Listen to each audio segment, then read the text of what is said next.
لوگ کہتے ہیں بے مسئلہ توحید اختلافی ہے، سجدے کے لائق صرف اللہ ہے اور اللہ کے سوا کوئی سجدے کے لائق نہیں۔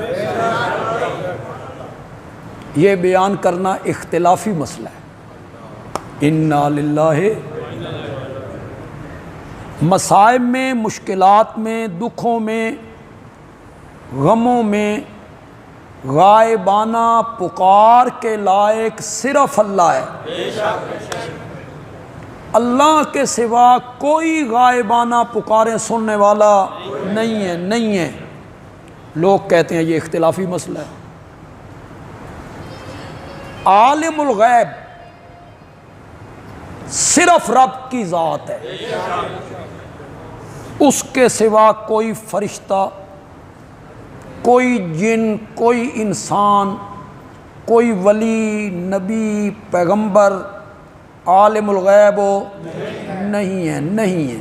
واضح طور پہ نبی اکرم صلی اللہ علیہ وسلم کی زبان مقدس سے اعلان کروایا، سورۃ انعام میں آیا، قُل لَا أَقُولُ لَكُمْ عِندِي خَزَائِنُ اللَّهِ۔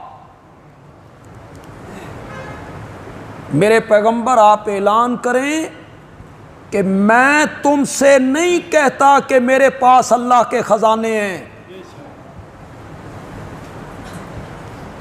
وَلَا أَعْلَمُ الْغَيْبَ۔ اس دا میں نہ تساں کرو مانا، لا أعلم الغیب، میں غیب نہیں جانتا۔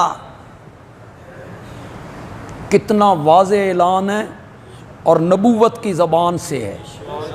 اس کے بعد بھی جو نبی پاک کو عالم الغیب کہے اسے میرے نبی کی زبان پہ اعتبار نہیں، وہ نبی پاک کی بات کو نہیں ماننا چاہتا جو قرآن میں۔ یہ بیان کرنا یہ اختلافی مسئلہ ہے، اسے بیان نہیں کرنا۔ یہ اختلافی مسئلے نہیں ہیں، یہ اصول دین ہے، اصول دین۔ یہ عقائد کی بات ہے میاں، عقائد کی بات ہے۔ اختلافی مسئلہ میں بتاتا ہوں آپ کو کیا ہے۔ آمین اونچی کہنی چاہیے یا، یہ اختلافی مسئلہ ہے۔ ہاتھ یہاں باندھنے چاہیے یا، یہ اسے اختلافی مسئلہ آپ کہہ سکتے ہیں۔ امام کے پیچھے سورۃ فاتحہ پڑھنی چاہیے یا نہیں پڑھنی چاہیے، تراویح 20 پڑھنی چاہیے یا 8 پڑھنی چاہیے، یہ اختلافی مسائل ہیں۔ ائمہ کے درمیان اختلاف ہے، امام ابو حنیفہ، امام شافعی، امام احمد، امام مالک، ائمہ کے درمیان اختلاف ہیں، لیکن یہ اختلاف نماز ہونے نہ ہونے کے نہیں ہیں۔ یہ اختلاف صرف اتنا ہے، ان دونوں کاموں میں سے بہتر کون سا کام ہے؟ اللہ تے علماء اس کو جس قسم کا اختلاف بناتے رہے، ان کی اپنی مرضی ہے، مرنا ہے، رب کے سامنے جانا ہے، سب نے جواب دینا ہے۔ یہ کہنا بے جو رفع یدین نہیں کرتے ان کی نماز نہیں ہوتی، انا للہ۔ نماز تو تب نہیں ہوتی جو فرض رہ جائے۔ کب نماز نہیں ہوتی؟ جب کیا رہ جائے؟ تو رفع یدین کرنا فرض ہے۔ فرضیت قرآن سے ثابت ہوتی ہے، حدیث متواتر سے ثابت ہوتی ہے، اس طرح کسی چیز کی فرضیت ثابت نہیں ہوتی۔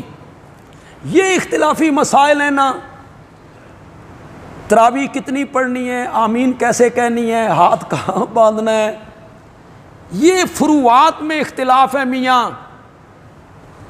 یہ جو عقائد کی بات ہے نا، سجدہ کس کا کرنا ہے، نظر و نیاز کس کے نام کی دینی ہے، عالم الغیب کون ہے، مختار کل کون ہے، میرے نفع نقصان کا مالک کون ہے، یہ اصول دین ہے۔ اسے آپ اختلافی مسئلہ کہہ دیتے ہیں۔ کتنے لوگ میری بات کو سمجھ پائیں گے جو میرے مقتدی ہیں، مجھے ہمیشہ سننے والے ہیں؟ خدا گواہ ہے، قرآن میرے سامنے ہے، میں منبر رسول پہ ہوں، توحید سے زیادہ اتفاقی مسئلہ کائنات میں ہے ہی کوئی نہیں، اس سے بڑھ کر اختلافی اتفاقی مسئلہ کوئی نہیں۔ یہ میں کہہ رہا ہوں، 17واں پارہ اٹھائیے، سورۃ انبیاء اٹھائیے، سورۃ انبیاء کی آیت نمبر 25 کھولیے، گھروں میں جا کے ترجمہ دیکھیے۔ وما ارسلنا من قبلک من رسول، ہم نے آپ سے پہلے جتنے رسول، جتنے پیغمبر ہم نے بھیجے تھے، نوحی الیہ، ان کی طرف ہم ایک ہی وحی کیا کرتے تھے، لا الہ الا انا فاعبدون وما خلقت الجن والانس الا لیعبدون۔ جس مسئلے پر سارے انبیاء متفق ہوں، آپ اسے اختلافی مسئلہ کہتے ہیں؟